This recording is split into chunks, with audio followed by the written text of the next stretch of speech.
प्रयास करता है तो उसको प्राप्ति होती भी नहीं है। फिर मीरा की प्राप्ति क्या थी? मीरा नहीं, सोच। हमारे लिए आदर्श है। आदर्श क्या है? माँ है। क्या है? माँ है। तो मीरा कौन है? माँ है। मीरा कौन है? माँ है, जो इस धरित्री पर आई और जिन्होंने भक्ति का ऐसा पाठ सबको बताया कि जीते जी भगवान के हो जाओ। और फिर मंदिर के अंदर घुस के एक चुन्नी का जो टुकड़ा है वो मूर्ति के पास मिला, बाकी कहाँ गायब हो गई संसार में आज तक किसी को पता नहीं चला। एक भाव हुआ अनन्य किसके पास? तुकाराम जी के पास। किसके पास? अच्छा, तुकाराम जी ने 5000 अभंग लिखे। कितने? 5000 बहुत होते हैं। अभंग का मतलब भजन लिखे।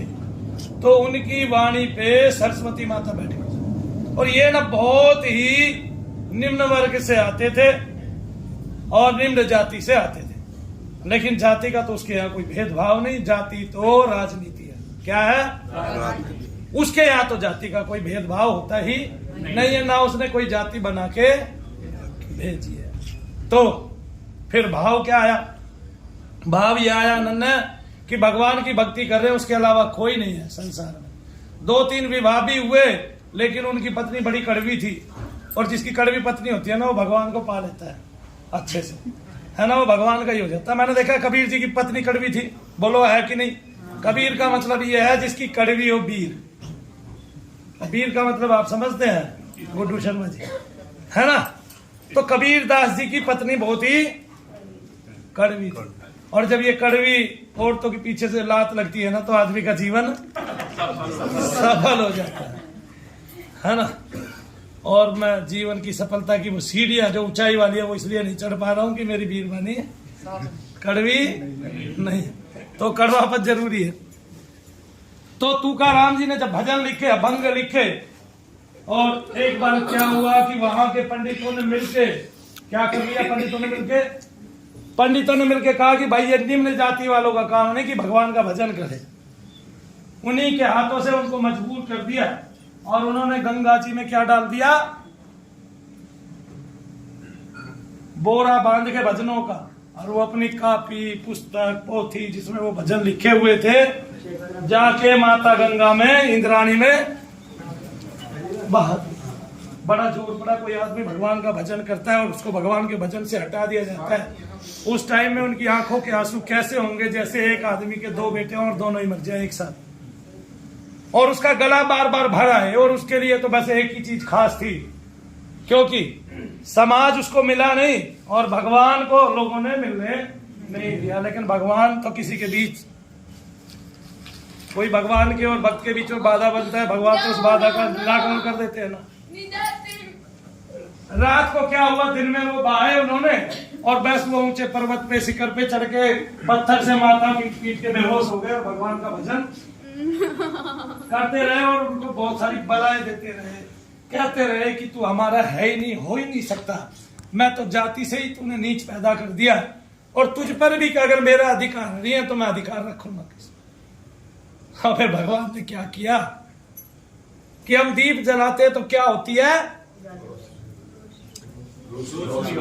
अरे मूर्खो, जब पितरों के लिए दीप जलाते हैं तो क्या होती है? अगर पितृ दोष होता है खुजली होती है। क्यों गुड्डू शर्मा जी, हुई कि नहीं? होती है भैया। और जब वो खुजली होती है तो बदन को खुजाते खुजाते लाल कर दिया जाता है और आदमी परेशान हो जाता है। किसी किसी को 24 घंटे की एलर्जी हो जाती है। तो वो एलर्जी किसको हुई?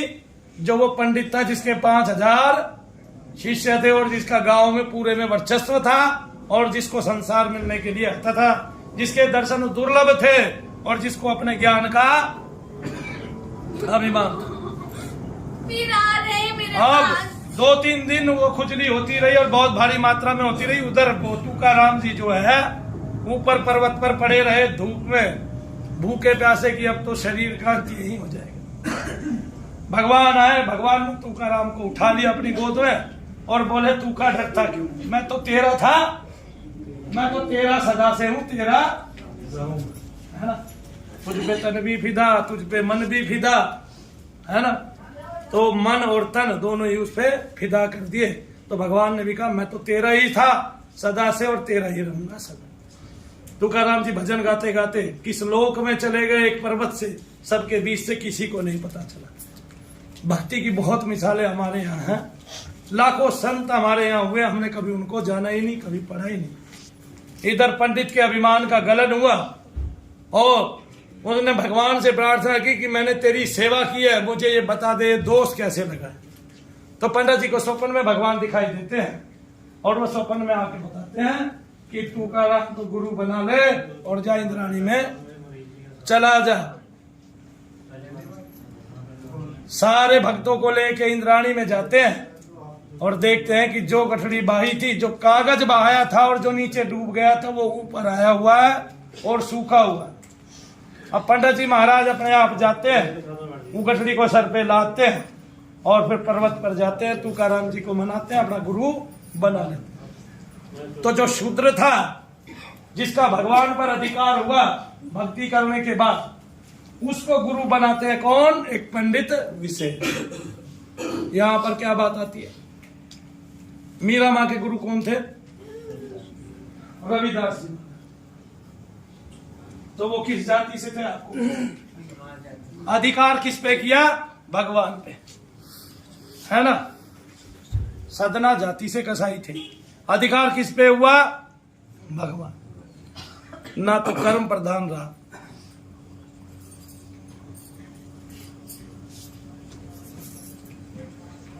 खग निषाद पशु भीलनी नीच जाति कुल नाम, बिना योग जप तप किए गए तुम्हारे। न योग करने की जरूरत, न जप करने की जरूरत, न तप करने की जरूरत। वो बिना योग के, बिना जप के, बिना तप के मिलता है। माता भीलनी ने केवल राह देखी। क्या देखी? राजा गु केवल इसलिए जिए कि भगवान एक दिन मेरी नाव पर पैर रखेंगे, कदम रखेंगे। यही बात है। जटायु इसलिए मर मिटा कि मुझे भगवान की गोद मिलेगी। और उसकी बात करें, गजराज की बात करें, तो उसने अंत समय में ऐसे पुकार लिया कि भगवान को आना। तो वो जब अनन्य भाव उत्पन्न होगा, वो जब अनन्य भाव उत्पन्न होगा और जब हमारा गला भराएगा, कुछ और सूझेगा नहीं संसार में, चाहूं और देखने से कुछ दिखाई नहीं देगा, किसी चीज का आकर्षण नहीं रह जाएगा एक उसके अलावा, तो वो मिल जाएगा। और जब उसके दर्शन हो जाएंगे तो पता चल जाएगा कि यही तत्व साथ रहेगा आजीवन आपके। बोलो सच्चे दरबार की जय। सबसे अच्छे दरबार की जय। यूं बोलूं, मैं मेहनत करूं और आपको लाभ ना हो तो वो व्यर्थ है। मैं मेहनत करूं, आपको लाभ ना हो, वो व्यर्थ है। और फिर मेरा ये काम करना भी व्यर्थ है। तो मैं बोलूं तो हाथ उठा के बता दो, क्या मैं व्यर्थ हूं या समर्थ हूं? समर्थ। तो समर्थ के लिए तो हाथ उठाए जाते हैं ना पूरे। तो लेकिन पहली बार आने वाले जो है ना, ये बिना समर्थ के लिए कैसे हाथ उठा रहे हैं? इनको क्या पता मैं समर्थ हूं कि व्यर्थ हूं। ये तो आए हैं अभी, इन्होंने तो कुछ देखा ही नहीं है। वीडियो। अच्छा अच्छा, ये वीडियो देखते हैं तो भाई। भाव से आए, इनका भाव जुड़ा है आपसे। भाव से क्या बात है गुड्डू शर्मा जी। और भगवान भाव के ही भूखे हैं, भगवान के भक्त भी भाव के ही भूखे हैं जी। चलिए खैर, आप यूपी से आते, कभी गुड़ तो लेके नहीं आए। जय शनिदेव सबको। जय शनिदेव। बहरहाल आज का जो दिन है बड़ा ही शुभ दिन है। आज सोमवार का दिवस है। गुड्डू शर्मा जी का आज के दिन जन्मदिन हुआ था, तो हम इनके जन्मदिन की विशेष बधाई। ऐसा है भैया, भूले हुए थे किस दिन इनका जन्मदिन है, आज मैंने इनको याद दिला दिया। यही मान लिया आज से।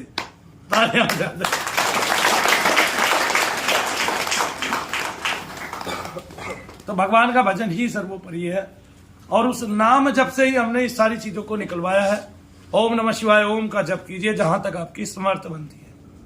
इस जप के करने से साथ में जो आपकी निगेटिव बाधाएं हैं उनके साथ घर्षण होता है। दीप दान करने से, जल दान करने से, धूप दान करने से आपको पता है कुछ होने लगा है।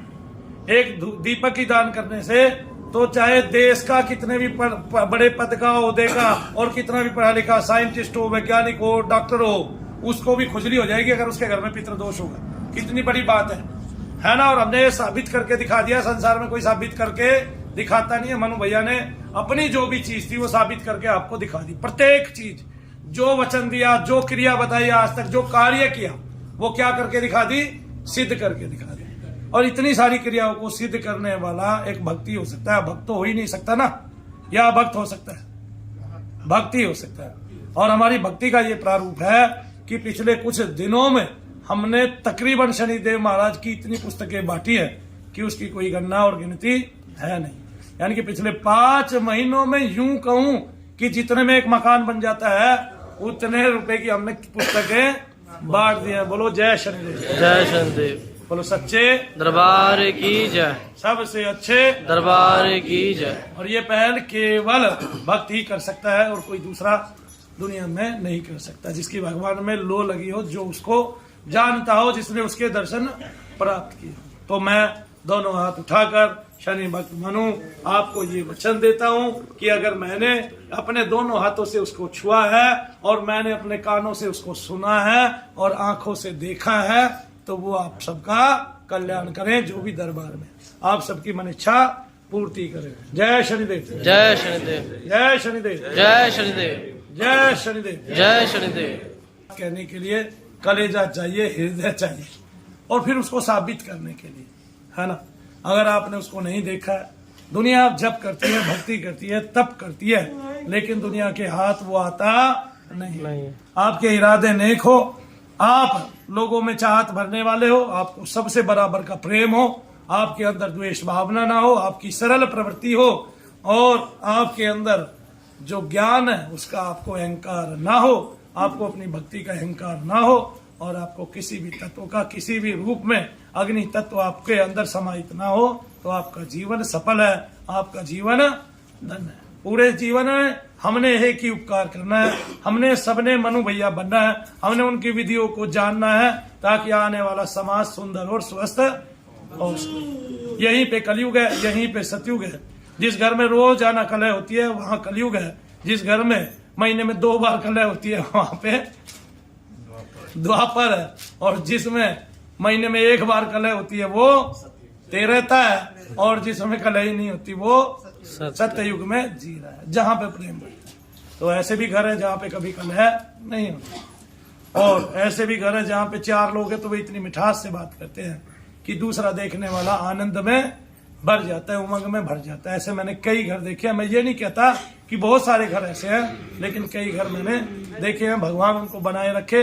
और ऐसे लोग भी हैं जो भगवान का उत्तमता से भजन करते हैं, आज भी हैं। मैंने बहुत सारे लोगों को बहुत लंबे समय से संकीर्तन करते हुए देखा है। मैं देखता हूं कि जब से मैं भक्ति करने लगा हूं, वो लोग तो मेरे से बहुत पहले से भक्ति करते आते हैं, लेकिन मुझे जितना उसने दिया है मैं चाहता हूं वो सब बट जाए, और जितना भी मेरे से हो सकेगा मैं उसका पालन करूंगा, और आप लोगों को वो सारी बातें बता के जाऊंगा। बहुत सारी बातें मैं बीच बीच में बताता हूं कि आपको क्या करना चाहिए, क्या नहीं करना चाहिए, और हमें ब्राह्मण का और अपने शास्त्रों का कौन सा वाक्य मानना चाहिए, और ब्राह्मणों की कोई बात नहीं माननी चाहिए तो क्यों नहीं माननी चाहिए। आज संसार में बहुत सारा प्रपंच है। 50 साल पहले एक महात्मा आके ये कहता है कि ऐसे ऐसे काल सर्प योग बनता है, मैं उसको नहीं मानता, क्योंकि वो काल सर्प योग जितने भी भारत के बड़े बड़े लोग हैं उन सबकी कुंडलियों में बनता है। और उन जो 12 योग में बनते हैं, उन योगों में जो अलग अलग प्रकार के सर्पों के नाम लिख के काल सर्प शब्द लगा दिया गया है। तो महात्मा तो ये बहुत ही इंटेलिजेंट थे, लेकिन ये भूल गए कि इस शब्द से लोगों की लुटाई बहुत होनी है जीवन भर। क्या होनी है? लुटाई बहुत होनी है। क्योंकि आदमी जब दुखी होता है तो वो हर तरफ भागता है। जब वो पहले किसी एक महात्मा से छिक जाता है, फिर भक्त के पास जाता है, फिर तांत्रिक के पास जाता है, जब उससे भी छिक जाता है फिर पंडित के पास चला जाता है, या पहले पंडित के पास जाता है तो उल्टी रीति होती है। तो ऐसे ऐसे चलता जाता है। वो बताता है तेरा काल सर्प योग है, 51,000 रुपए का पाठ करा ले, ठीक है ना। इसी तरह पितृदोष भी होता है। क्या होता है? पितृदोष। तो जब पितृदोष का पाठ कराने जा रहे हैं तो पहले दीप दान कर ले, और जब दीप दान करके मनु भैया के नाम से आप देखेंगे, अगर आपके घर में पितृदोष होगा आपको खाज खुजली फोड़े फुड़सी हो जाएंगे कि नहीं? हो जाएंगे। और जब वो हो गए तो आपको पता भी चल जाएगा कि आपके घर में पितृदोष है कि नहीं। और जब आपको स्पष्ट हो गया कि मेरे घर में पितृदोष है, तभी आप अपना कोई पाठ करा लें। पहली बात तो बहरहाल हम पाठ कराते कराते छिक जाएंगे, पितृदोष कभी नहीं जाएगा। पहले एक पंडित के पास जाया गया और उसको बोला गया कि हमारे घर में देखना जरा क्या है। उसने कहा भाई पितृदोष आ रहा है, बोले पाठ कर दो। बोला 21,000 लगेंगे, बोला दिए। उसने 10 दिन पाठ किया। 1 महीने बाद फिर किसी अन्य पंडित को बुला लो, उसको पूछोगे भाई क्या दोष है, बोला भाई पितृदोष है। बोला कितने का पाठ होगा, बोला 51 का, बोला कर दे। 51 का पाठ कर दिया। फिर अगले महीने फिर एक पंडित के पास गया तो बोला 11,000 का पाठ होगा, भाई पितृदोष है। तो पंडित जैसा था रुतबे वाला, पितृदोष तो वहीं का वहीं बना रहा, आपका पितृदोष कभी नहीं गया। लेकिन पंडित जैसा था रुतबे वाला, उसने अपने रुतबे के अनुकूल आपसे पैसे मांग लिए। इसी तरह काल सर्प दोष हुआ, मंगल दोष के नाम से कि मांगलिक है, इतना पैसा खाया जाता है। अरे भाई मंगल देवता ने क्या बिगाड़ा है किसी का, ये तो बताओ। तो जो मांगलिक है उसको जीवन जीने का अधिकार नहीं है क्या, है कि नहीं है? आज से 20 साल पहले बिना मांगलिक गण देखे हुए, या 40 साल पहले बिना मांगलिक गण देखे हुए कि मंगल है कि नहीं, मंगल दोष है कि नहीं, क्या कर दिया लोगों ने, शादियां कर दी सबकी। कितने घर खराब होते थे गुड्डू शर्मा जी बताना, पूरे गांव में एक भी तलाक नहीं होता था।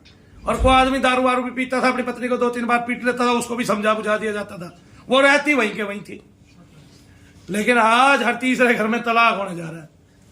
ठीक है ना, लड़कियों की शादी करो, 2-4 महीने बाद देखते हैं उनके आपस में मंतव्य माने नहीं मिले। आज के टाइम में जगत किसी और सभ्यता की ओर भागा जा रहा है। तो जब इतने सारे तलाक हो रहे तो मंगल दोष कहाँ रह गया? ये तो मंगल देवता को भी पीछे छोड़ गए भाई। ठीक है ना, तो इसलिए भ्रम में नहीं पड़ना। और सबसे बड़ी बात, अपने शास्त्रों की बातें जानना बहुत बड़ी बात है। तो पुराण पढ़ो, क्या पढ़ो? पुराण पढ़ो। और सबसे बड़ी बात, हम लोग हिंदू हैं और हम देखते हैं कि हमारा जो बदलाव किया जा रहा है, हमारे में सिख आते हैं, ठीक है, मूल रूप से हमारे में जैन आते हैं, बौद्ध आते हैं, तो ये सब हिंदू धर्म से ही जो है उत्पन्न हुए हैं। लेकिन कई धर्म वाले ऐसे हैं कि वो लोगों के धर्म ही बदलने लगे हैं भूत प्रेत के नाम पे, और कहते हैं कि आपका देवता छोटा है, आपका भगवान छोटा है। भाई तुम्हारा बड़ा है, वो गिरवर पर्वत आज भी है, उठवा के दिखवा दो मान जाए, है कि ना भाई? भाई गिरिराज पर्वत आज भी है, तुम एक अंगली पे उठवा के चलो, तुम दोनों हाथ से उठवा लेना अपने देवता से, मान जाएंगे भाई। खानदान मिलके उठा ले तो भी नहीं। तुम्हारे देवताओं के देवता उठा लेंगे तो मान जाएंगे। आधा पंजाब क्रिश्चियनों का बना दिया, क्या कर दिया है? क्रिश्चियन बना दिया आधा पंजाब। कितनी माताएं बहनें मेरे पास आती है, अब उसका नाम है नीलम और बेटी का नाम है एंटोनियो और बेटे का नाम है सैफायर। अब कर लो, क्या करोगे भाई? ठीक है, उनकी शादियां कौन करेगा? बच्चे हो रहे हैं बड़े बड़े, अब रोगे नहीं तो क्या करोगे? एक बार बहक गए आप थोड़े से लालच में और आपने बुद्धि का इस्तेमाल नहीं किया। वे अपने भगवान के बेचे आंसू भी, ठीक है। और हमारे यहाँ भगवान के नाम से अब लोग थोड़ा बहुत व्यापार करने लगे, वैसे कोई व्यापार नहीं होता था, ये मैं तुम्हें आज बता दूं। आ रहा है समझ में कि नहीं? और उनके यहाँ तो शुरू से ही व्यापार हो रहे हैं भगवान के नाम का, आंसू तक बेच रहे हैं भगवान के। अब वो कहे क्या कहते हैं, और पैसे तो थोड़े बहुत मोटे, आपको ठीक करने के पैसे भी ले रहे हैं, आपका धर्म भी बदलवा रहे हैं। भाई ये कहां की बात है? आगे ना समझ में। तो जिस आदमी को भूत प्रेत के कारण, पितृदोष के कारण धर्म बदलना पड़े, वो बिल्कुल ना बदले, क्योंकि पितृदोष धर्म बदलने से भी जाने वाला नहीं है। फिर आपको मनु भैया के पास आना पड़ेगा। इसलिए पहले ही आ जाओ, फ्री में इलाज कर दूंगा जिसको धर्म बदलने की जरूरत पड़ती है। जय शनिदेव। वैसे तो हमारी फीस एक बार होती है एक परिवार के लिए, पूरे जीवन भर के लिए। ये गुड्डू शर्मा जी ने भी अब देख लिया। एक महिला आती है, वो 4 साल ठीक रहती है, 4 साल बाद आके मनु भैया को कहते हैं मैं बीमार हूं। अब बताओ, डॉक्टर के पास कोई जाएगा, ये कहेगा 1 महीने बाद भी जाके मेरे को दोबारा बुखार क्यों चढ़ा, तो वो दोबारा पैसे लेगा कि नहीं लेगा? अब मनु भैया तो ले ही नहीं रहे। बोलो सच्चे दरबार की जय, सबसे अच्छे दरबार की जय। और कानपुर वालों की तरह यहाँ ठगाई नहीं है कि आप ये करो आपके पूर्वज मुक्ति पा जाएंगे। पूर्वज तो है ही नहीं, साले के उसी के नहीं पाए तो तुम्हारे कहां से भेजेगा? हाँ गए ना समझ में? हाँ, तो यहाँ वो ठगाई भी नहीं है कि आपको 40,000 50,000 रुपए लगाने पड़े, आपको अपना घर बेचना पड़ा। किसी माता बहन को इतनी आवश्यकता नहीं है। जिसके पास पैसे नहीं है वो देगा ही नहीं मनु भैया को। जिसके पास है तो हमारी छोटी सी फीस है वो दे देगा। आगे ना, होने के बाद नहीं देना, ये आपने झेलना इसका दंश। लेकिन अगर नहीं हो तो मत देना, इसका पाप मैं नहीं लूंगा कि आपके पास थे नहीं और आपने दे दिए और कहीं से मांग के दिए, ब्याज पे उठा के दिए। इसका पाप मनु भैया नहीं झेलेंगे, क्योंकि मैं ऐसे दिल का व्यक्ति हूं ही नहीं। मैं बहुत सरल व्यक्ति हूं, भगवान को मानने वाला हूं और चाहता नहीं किसी को मेरे यहाँ के इतना सा भी कष्ट उठाना। बहरहाल आप सबको लेमन टी पिलाई जाएगी, कोई सूप मांगेगा सूप भी पिलाया जाएगा। ये मनु भैया का दरबार है, शनिदेव महाराज काम करते हैं। और जब मैं आपकी सेवा नहीं कर पाया तो वो खाल भी उधर डालते हैं। ये बता दूं, सोने नहीं देंगे, सोने नहीं देंगे। नहीं देंगे। तो कुछ लोग तंत्र का प्रयोग करते हैं हम पर, ताकि हमारी नींदें आराम हो जाए। उनका रोज का कार्य है, उनके पास 10-10 व्यक्ति कुल होते हैं, वो उतना जाप करते हैं और अपने ही पितरों को बांध के उनकी कभी भी उन्नति नहीं होने देते। बाद में वो भी उसी अवस्था में आ जाते हैं, फिर उनको भी पकड़ लिया जाता है और हमें पता चलता है कि उनकी तो अब और भी खराब मिट्टी है और उनकी संततियां, उनकी औलादें बहुत ही दुख पा रही। बहरहाल ऐसे भी हमने देखा है कि जो लोग इस तरह के काम करते हैं भूत प्रेत निकालने के, उनके घर में ये निगेटिव बाधाएं जमा होती चली जाती हैं, उनको पता ही नहीं चलता इनको कहाँ भेजना है। तो वो व्यक्ति, वो समाज का वो वर्ग जो लोगों का कल्याण तो कर रहा है लेकिन साथ में अपना नुकसान भी कर रहा है, वो अपना नुकसान ना करे। मैंने अपनी विधियां बताई हुई है, वो उन विधियों को फॉलो करे तो वो देखेगा मैंने अपनी भी उन्नति कर ली और अपने पास आने वाले लोगों की भी उन्नति कर ली। तो मैंने सबके लिए विधियां बताई है कि जो लोग भूत प्रेत को निकालने वाले हैं, पितृदोष को दूर करना चाहते हैं, वे हमारी विधि से, हवन पत्ती से, हमारे मंत्रों से जाप करें। सबसे पहले जैसे माताएं बहनें उतारा करती थी वो उतारा करें और वो उतारा करके भोग किसको प्रदान करें? चौराहे पर नहीं देना है, किसी चौराहे पर नहीं देना है, ना शमशान भूमि में जाना है। कहाँ नहीं जाना है? शमशान भूमि में नहीं जाना है, चौराहे पर नहीं देना है, सीधा हवन करना है, भगवान को ही प्रदान करना है, जिससे वो आपकी समस्या का निराकरण कर सके। एक बार, और जब ऐसा करोगे तो आपको लाभ होगा ही होगा। तो तंत्र के प्रयोग में कभी ना पड़ना, जो आपसे चौक चौराहे पुजवाए कभी ना जाना, क्योंकि आप एक को निकालने के चक्कर में 10 को अद्दर कर डालते हैं। आपने अपने दरवाजे, आप चल तू पीछे बैठ जा, आपने अपने, आप अरे क्यों छेड़ दिया तुमने इसको? अरे अभी तो तूने लेमन टी भी नहीं पी, ये जाने का बहाना है। विचार होगी भाई जी। नहीं, हर्ष की तो बिल्कुल भी नहीं होगी। तो जय शनिदेव सबको, आपका सदा कल्याण हो, आपका मार्ग प्रशस्त हो, आपकी संति जो है आगे आपका वंश गति पाए। और इस वंश गति को प्राप्त करने के लिए आपको सबसे पहले अपने पितरों को शुद्ध करना ही करना पड़ेगा। उसका माध्यम मैंने एक दीप बताया है। दूसरा मैं आपको एक बात बता देता हूँ, आप चाहते हैं कि आपको खुजली भी ना हो, क्या ना हो? खुजली भी ना। कौन कौन चाहता है खुजली ना हो? हाथ उठाओ सभी। देखो मैं एक बात बताता हूँ, खुजली होने से तो ये पता चल जाता है, क्या कहते हैं कि हमारे पितृदोष है कि नहीं। ये तो मैंने करके दिखाया, लेकिन एक ऐसी पत्ती है जिसमें खुजली नहीं होती, उत्तरोत्तर शांति होती चली जाती है। ऐसा भी है, लेकिन जब शांति होती चली जाती है तो मैंने 6 महीने के लिए आपके पितृ शांत नहीं करने, 1 साल के लिए आपके पितृ शांत नहीं करने, मैंने तो सदा सदा के लिए उनकी शांति और मुक्ति करा दी है, ताकि जिससे आपको सारे दुख कष्ट खत्म हो। तो आत्मा जो है वो तकरीबन 33 वर्ष तक इस पृथ्वी लोक पर रहती है। कितने वर्ष तक? 33 वर्ष तक। 33 प्रेत योनि के रूप में। उनमें से बहुतों का उद्धार हो जाता है, 99% का। जो 1% है, उन्होंने इतने गुनाह और इतने दुष्कर्म किए होते हैं कि उनको इस पृथ्वी लोक पर उसी अवस्था में वो भोग के जाना पड़ता है। तो उनको बहुत लंबे समय तक या वो बंधन में आ जाते हैं और नीचे नीचे नीचे उनका पतन होता चला जाता है, गिरते चले जाते हैं, उनकी पूछे निकल आती है, कांटे निकल आते हैं शरीर में, और वो लोगों को बड़े परेशान करने वाले बन जाते हैं। जैसा कि हरिवंश पुराण में भी पढ़ोगे, प्रेतों की जो व्याख्या है वो बहुत लंबी है। वैसे बहरहाल हम हिंदू लोगों से पागल मैंने दुनिया में कोई देखा नहीं है।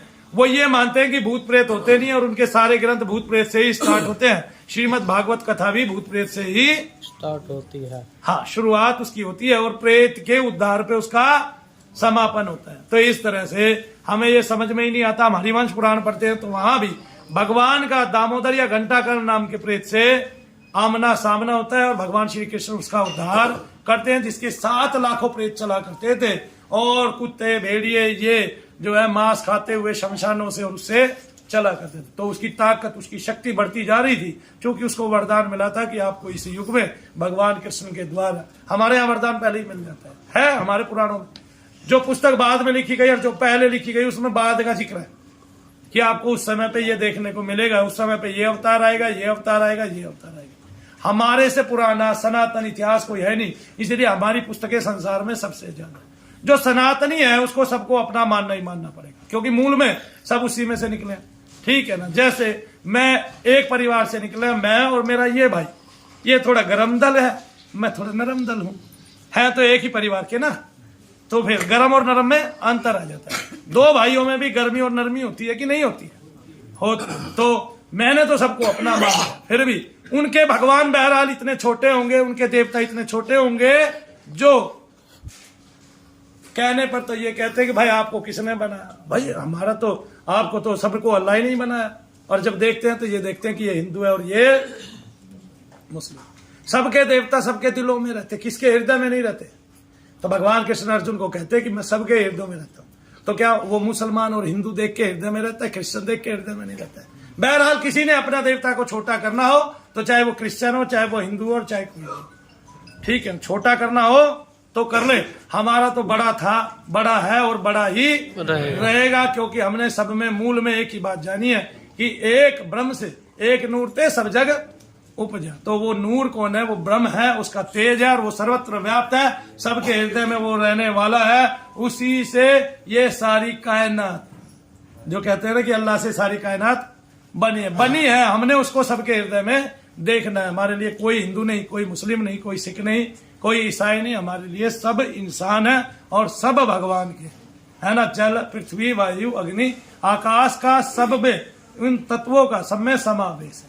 तो जब अग्नि तत्व आपके अंदर रह जाता है तो उससे आप एक योनि को प्राप्त होते हैं, और वो योनि कौन सी है?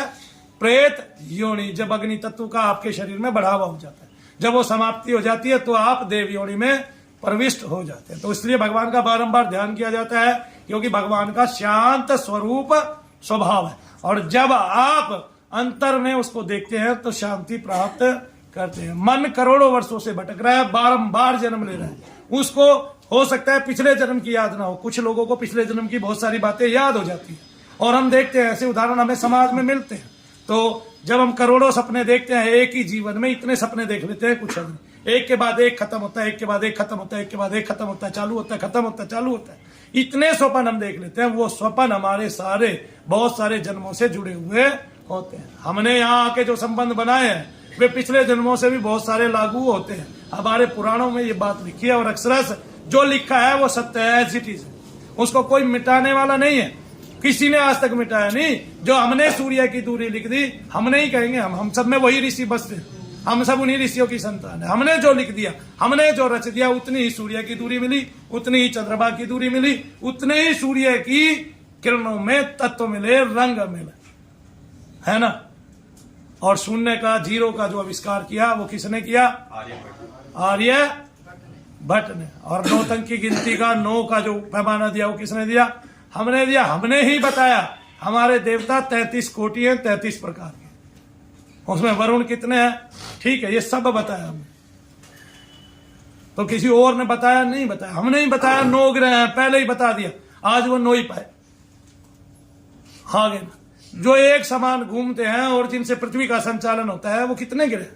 9 ग्रह। और पृथ्वी वासियों को जो लागू होते हैं वो कितने ग्रह? 9। उनकी तरंगे इतनी सूक्ष्म है, जैसे हमने अभी एक ही तरंग पकड़ी है, उस तरंग से हम यहां बोल रहे हैं और वहां कोई आदमी मुझे लाइव सुन रहा है। जब ये इतनी सशक्त है तो वो कितनी सशक्त है। एक आदमी पे राहु की दशा आती है, वो आदमी बीमार होता है, मैं जाता हूं उसके घर में, मैंने देखा नीचे 9 पंडित बैठ के पाठ कर रहे हैं, मैंने देखा कुछ होता तो चाहे पंडित यहां बैठे तब तक के लिए तो ये चीज पीछे हटती। फिर मैंने देखा ऊपर एक सरदार जी महाराज चंडी यज्ञ कर रहे हैं, और मैंने वहां जब मैं गया अंदर तो अभिभूत हो गया, इतनी तरंगे मेरे अंदर आ गई देवी की जिसका वो पाठ कर रहे थे। मैंने देखा अगर कोई चीज होती तो निकल जाती। जैसे ही मैं उस सरदार के पास पहुंचा, वो बड़ा ही अमीर सरदार था और वो बड़ी सेवा करने वाला था, और गुरुद्वारे में, बंगला साहिब गुरुद्वारे में रोजाना पैदल आता था। कहां से? अपने यहां से चल के कम से कम 15 किलोमीटर, और रोजाना लोगों की जूते चप्पलें साफ कर रहा था। फिर क्या हुआ, एक दिन फिर वो बीमार होता है तो मैं देखता हूं कि उसके यहां पर बड़ा दबाव है, वजन है। मैं उन सूक्ष्म तरंगों को ढूंढने की कोशिश करता हूं, पीछे पता चलता है एक राहु देवता है जो उसको परेशान करे। केवल उसका सोने का स्थान बदलने से वो आदमी ठीक हो जाता है बाद में। क्या बदलने से? सोने का स्थान मतलब ये नहीं कि भाई सोना वो वाला सोना नहीं जो 50,000 रुपए तोड़ा है ना। शयन का स्थान सोने का, जिसमें रात को निद्रा का स्थान। मेरा तो नहीं है भाई, तो बदल जाता है। आपने देख लिया। तो इस तरह से फिर वो ग्रह की दशा कितनी सूक्ष्म होती है, उस तरंग को पकड़ना और भी नामुमकिन होता है। तो मंत्र जो विज्ञान है वो शब्द का विज्ञान है, वो उन्हीं शब्दों का पूरा खेल है, उन्हीं को पकड़ना है, उन्हीं तरंगों के सहारे चलना है, और उन्हीं तरंगों के सहारे चलते चलते हम अपनी तरंग को उत्पन्न कर लेते हैं, जो हमारे नाभिक यानी कि मूलाधार से नीचे से शुरुआत होती है, जिसकी ओर स्टार्ट होती है, और हम पाते हैं अपने आप को आज्ञा चक्र में, उस आत्म तत्व को जो बाल के अगले 10,000वें हिस्से का तत्व है, और इतना महीन है 10,000वां हिस्सा वो बाल के अगले बाल का, लेकिन उसका तेज कितना है, भगवान कितने अंशों में बटा। इसलिए जो अपने आप को प्राप्त कर लेता है उसको भगवान ही मानने लगते हैं, उसके नाम के सामने भगवान ही लगा दिया जाता है ना। कुछ चीजें हैं जो हमने देखी हैं। क्या देखा है कि जो लोक कल्याण करता है, जो लोक कल्याण में फना हो जाता है, मर जाता है, मिट जाता है, जिसका एक ही वर्चस्व रहता है कि मैंने तो अपने हाथ से कल्याण ही करना है, जो महात्मा है, जो भगवान के नाम पे चल पड़ता है वो, और जो इस तरह के लोग होते हैं वो पुनः।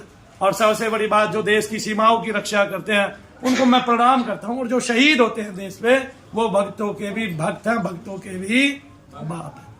उन्होंने तो देश की सीमा की रक्षा की है, देश के लिए अपने प्राण न्यौछावर किए हैं। तो जो देश के लिए प्राण न्यौछावर करते हैं उसको मौका मिलता है। बहरहाल कोई मेरी बात सुन रहा, मेरा जीवन काम का तो कुछ रहा नहीं है। हाँ, कोई मुझे अगर फौज में भर्ती कर दे और ये कह दे युद्ध हो रहा है और आर पार के युद्ध में मुझे भेज दे, तो मैं उसका साधुवाद धन्यवाद करूंगा। मैं भी मुझे आदमी मारने का शौक नहीं, कभी कोई ये समझे कि इसलिए कह रहे हैं, लेकिन देश पे फिदा होने का, देशभक्ति में मर मिट जाने का शौक जरूर। भाई ईश भक्ति पाली, ठीक है, इष्ट को प्राप्त कर लिया, अब देश को और प्राप्त कर लूं, देश की सीमाओं पे और मर बिटूं, भारत माता की जय बोल के और सीना आगे कर सकते। कुछ लोगों के मन में बहुत सारी भावनाएं होती है, वो उनमें उद्वेलित हो जाता है। मैं भी चाहता हूं, मैं बड़ा संवेदनशील हूं, मैंने जीवन को बहुत करीने से जिया है, मैंने दुख भी बहुत पाया, हमने कष्ट भी बहुत पाया। ऐसा नहीं कि मेरा परिवार धनाढ्य था, ऐसा भी नहीं था।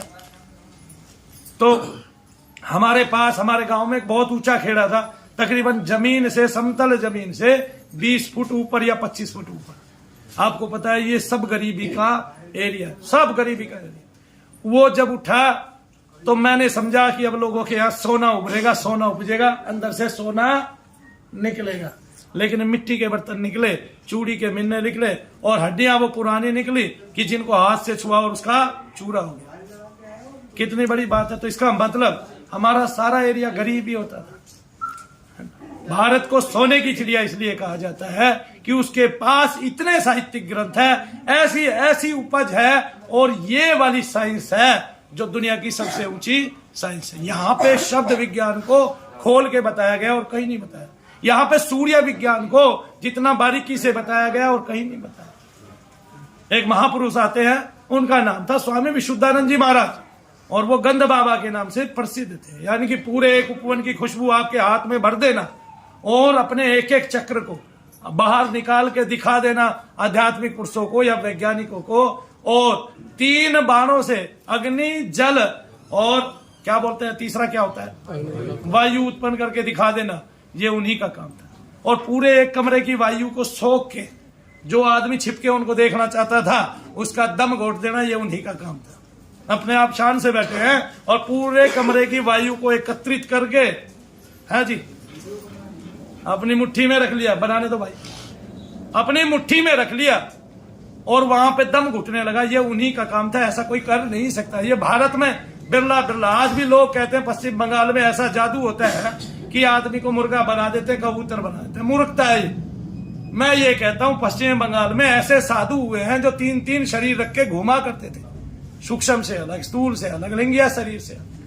तो ऐसे जो सूक्ष्म शरीरों से घूमा करते थे अभी आपको वहां दिखाई दे रहे हैं। आपकी माता ने शाम को आके बताया कि मैंने तो, है ना, विशुद्धानंद जी, प्रणवानंद जी महाराज को देखा वहां पे। वो कह रहे क्या बात कर रहे हो माता? अरे मैं वहां पे था, मैं फलाना हिंदू सभा में बैठा हुआ था, वहां प्रणवानंद जी महाराज जो है प्रवचन कर रहे थे। बोला क्या बात कर रहा है?